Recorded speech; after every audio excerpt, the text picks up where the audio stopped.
राजमाता राष्ट्रमाता अहिल्यादेवी होळकरांनी या काशीमध्ये खऱ्या अर्थानं बाबा विश्वनाथांचं मंदिर जे औरंगजेबाने त्या ठिकाणी तोडलं होतं आणि औरंगजेबाला असं वाटायचं आणि या मुघलांना वाटायचं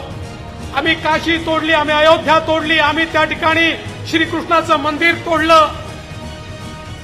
तर या हिंदू समाजातलं पौरुष संपेल, तेज संपेल. ते जणू काही सांगू इच्छित होते की बघा तुमचे देवही तुम्हाला वाचवू शकत नाही,